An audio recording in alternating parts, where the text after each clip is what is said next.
ಗಂಗಾವತಿ ವಿಧಾನಸಭಾ ಕ್ಷೇತ್ರ ವ್ಯಾಪ್ತಿಯಲ್ಲಿ ದೇವಸ್ಥಾನಕ್ಕಾಗಿ ಮೀಸಲಿಟ್ಟ ಸಾರ್ವಜನಿಕರ ಹಣವನ್ನು ದುರುಪಯೋಗ ಆಗಿದ್ದ ಹಿನ್ನೆಲೆಯಲ್ಲಿ ಯಾವುದೇ ಶಾಸಕರಾಗಲಿ ಈ ಥರದ ದೇವಸ್ಥಾನಗಳ ಅಭಿವೃದ್ಧಿ ಮತ್ತು ಜೀರ್ಣೋದ್ಧಾರದ ನೆಪದಲ್ಲಿ ಅನುದಾನವನ್ನು ದುರ್ಬಳಕೆ ಮಾಡಿಕೊಳ್ಳಬಾರದು ಅಂತ ಇಲಾಖೆ ಅಧಿಕಾರಿಗಳ ಮೇಲೆ ಶಿಸ್ತಿನ ಕ್ರಮ ಕೈಗೊಳ್ಳಲಾಗುವುದೆಂದು ಕೊಪ್ಪಳ ಲೋಕಸಭಾ ಸಂಸದರಾದ ರಾಜಶೇಖರ್ ಇಟ್ನಾಳ್ ಅವರು ನಮ್ಮ ATV ತಿಳಿಸಿದ್ದಾರೆ.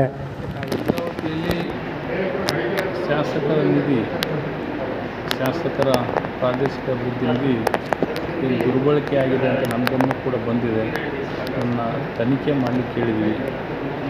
ಆ ಥರ ಆಗಬಾರ್ದು. ಸಾರ್ವಜನಿಕರ ಹಣ, ಅದು ವಿಶೇಷವಾಗಿ ದೇವಸ್ಥಾನ ಕೊಟ್ಟಂಥದ್ದು ಒಂದು ಸಾಮಾಜಿಕ ಧಾರ್ಮಿಕ ಕಾರ್ಯಕ್ರಮ ಕೊಟ್ಟಂಥ ಹಣ ದುರ್ಬಳಕೆ ಆಗಬಾರ್ದು.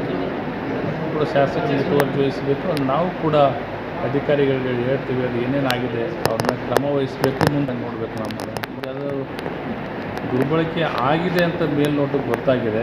ಅದು ತನಿಖೆ ಆದಮೇಲೆ ಗೊತ್ತಾಗುತ್ತೆ. ಯಾಕಂದರೆ ದೇವಸ್ಥಾನಕ್ಕೆ ಕೊಟ್ಟಿರ್ತಕ್ಕಂಥ ಹಣ ಏನಾಗಿದೆ ಅಂತೇಳಿ ತನಿಖೆ ಆದಮೇಲೆ ಗೊತ್ತಾಗುತ್ತೆ. ಅಲ್ಲಿ ಮಟ್ಟ ಅದ್ರ ಬಗ್ಗೆ ಮಾತಾಡೋದಷ್ಟು ಸೂಕ್ತ ಅಲ್ಲ ಅಂತ.